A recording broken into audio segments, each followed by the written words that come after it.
Ki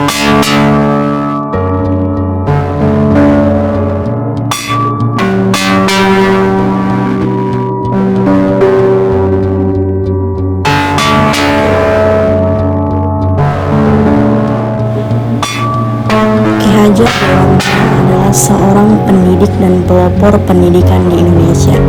Ia dijuluki sebagai Bapak Pendidikan Nasional karena pemikiran-pemikirannya yang mempengaruhi dunia pendidikan di Indonesia.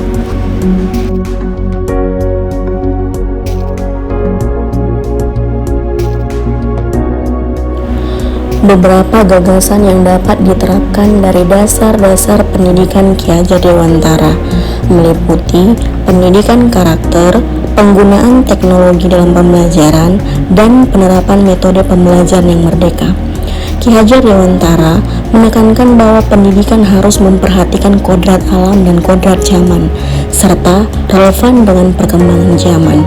Menurutnya, pendidikan harus memberikan tuntunan terhadap segala kekuatan kodrat alam yang dimiliki oleh seorang anak, baik sebagai manusia maupun sebagai anggota masyarakat. Ia juga menekankan pentingnya pendidikan karakter, kemandirian, dan kebebasan dalam pembelajaran. Pemikirannya juga menekankan pentingnya mengikuti perkembangan zaman dan teknologi tanpa kehilangan jati diri dan kearifan lokal bangsa Indonesia.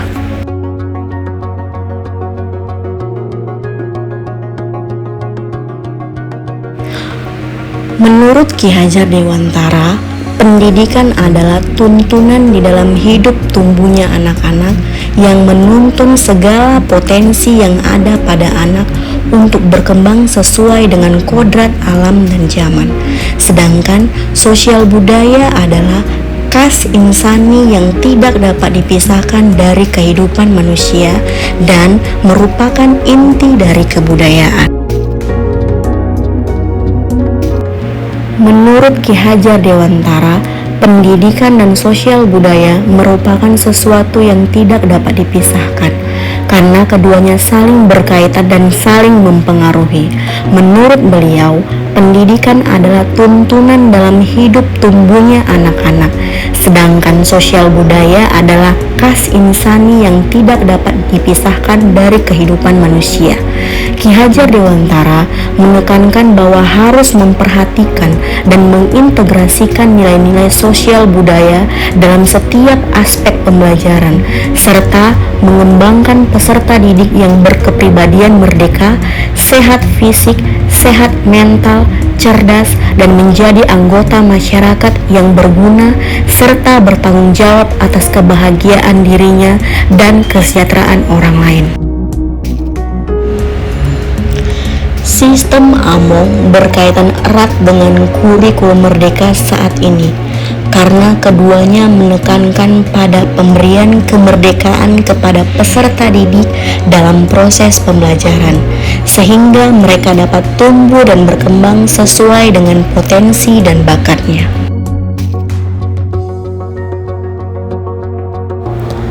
Sebelum saya memahami konsep Ki Hajar Dewantara, saya menggunakan metode ceramah dalam proses pembelajaran. Saya cenderung menjadi pengajar yang dominan dalam memberikan informasi kepada siswa tanpa banyak interaksi. Kemudian berpusat hanya pada guru atau saya sendiri. Pembelajaran lebih berpusat pada peran guru yang dominan dalam proses pembelajaran. Dan yang ketiga, tidak memperhatikan perbedaan karakteristik peserta didik, di mana saya kurang memperhatikan perbedaan karakteristik antar siswa-siswi saya. Saya menganggap bahwa semua siswa sama dan tidak memberikan perhatian khusus terhadap siswa yang memiliki kebutuhan pemahaman yang berbeda. Namun, setelah saya mempelajari konsep Ki Hajar Dewantara, saya sebagai pendidik sadar bahwa pendidikan adalah proses menuntut peserta didik dengan sabar dan ikhlas. Pendidikan dipandang sebagai proses memfasilitasi dan melayani peserta didik dengan sabar dan ikhlas, mengingat setiap peserta didik memiliki perbedaan yang unik. Yang kedua, pembelajaran lebih saya arahkan untuk membuat pengalaman belajar yang menyenangkan dan berpihak pada peserta didik. Yang ketiga, tidak ada paksaan, hukuman, dan kekerasan. Dalam proses pembelajaran tidak ada penggunaan paksaan, hukuman, ataupun kekerasan. Di sini hanya berfokus pada membimbing agar peserta didik dapat berkembang secara positif. Yang keempat, adanya pendekatan pembelajaran yang berpusat pada peserta didik.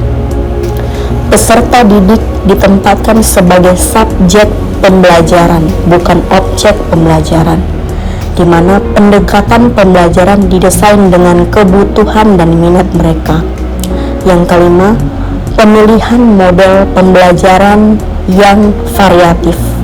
Guru harus memilih model pembelajaran yang sesuai dan menggunakan metode belajar yang bervariasi untuk memfasilitasi perkembangan peserta didik. Dan yang terakhir, guru harus memberikan perhatian sesuai kebutuhan individu. Setiap peserta didik mendapat perhatian yang sesuai dengan kebutuhan dan karakteristik mereka.